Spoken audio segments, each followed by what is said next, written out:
ကိုရိုနီယောက်ရဲ့ဘဝရှိအတွက်ဝင်းစိန်ရဲ့မိဘတွေစီမှာလူကြီးဆောင်ရနဲ့နားပေါက်တောင်းရမ်းပေးမယ်မင်းပင်နဲ့မင်းမေလေလမ်းမှာကားမောက်လို့ဝဲချင်းပြီးဆုံးပြီတဲ့ဖေးနဲ့ပဲဆုံးပြီ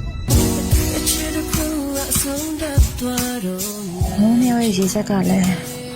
ဒီလောက်ပဲပါလာတယ်ထင်ပါရဲ့ဟာသူကငါထက်သူ့ရဲ့ညီလေးညီမတွေကိုချစ်တာဘူးကိုကြီးကကိုညမကိုလမ်းမှာတွေ့လို့ခေါ်လိုက်မိတာငါလေဟုတ်ကဲ့နော်ဟိုအမိုက်တင်းတဲ့တော့နင်းလှမ်းခေါ်နေနည်းနည်းသိလို့လားမသိပါဘူးဟာတခါမှတော့မမြင်ဘူးအဲ့လိုခင်ဗျလောင်ခင်ဗျခြံထဲကိုဘာဝင်လို့တာဟမ်အော်ကျွန်တော်တန်ရှင်းလာလို့တာပါခင်ဗျအိမ်ထဲကပစ္စည်းတွေခိုးလာတာမလားဟမ်မဟုတ်ပါဗျာဒါအမိုက်တို့ပါ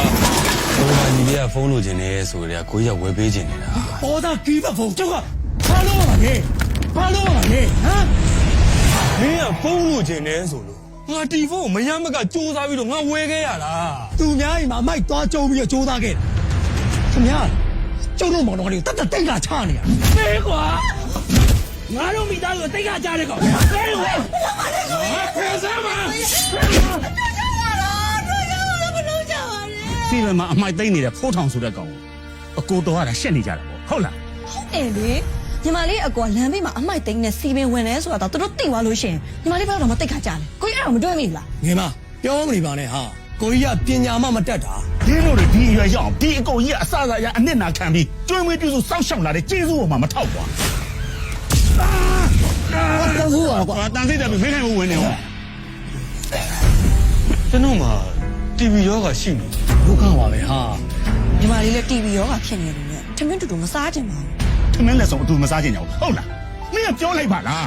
ဒီနေ့ကစားပြီးမင်းတို့ငါ့လို့စားလည်းမစားနဲ့ငါ့ကောင်လည်းမနေကြနဲ့လို့မင်းမစားကဘာလို့ပြောမထွက်တာလဲကွာဖိုးတော်ရကျွန်တော်ရဲ့ကဲကျူးပေးချောင်းလို့ပဲကျွန်တော်တတ်မှတ်ပါလေတို့ပြန်လာပြီကိုကြီးကြပြီရင်းတဲ့ညီမလေးနဲ့ဗိုက်စာနေမယ်ဆိုတာသိလို့ကိုကြီးခေါက်စကြောတခါလေးဝင်လာခဲ့တောင်းတင်ရတယ်မှာဝင်းခွင့်ရတဲ့ခေါက်စကြောကဘာမှအကောင်းဆုံးပဲကိုကြီးမောပြီးလိုက်တာကဲစားကောင်းနေဆိုရင်စားဝမ်းအောင်သာစားပါနော်ကျွန်တော်တို့မောင်နှမရဲ့ခုလိုစင်းစင်းရဲနဲ့လူတန်းစင်းမနေနိုင်တာလေအဖေနဲ့မညံ့လို့ဖေးပါစကားပြောရတယ်အဖေနဲ့မရအတုံးမကြဘူးတောင်းကွာတောင်းဟာဒီလိုဒီငါပေါ်မှာတက်တဲ့လောက်စိုးစမ်းမှာသုံးသွားတဲ့အဖေနဲ့မေတို့တော့မင်းတို့ကစော်ကားတယ်ငါဘယ်တော့မှခွင့်မလို့ဘူး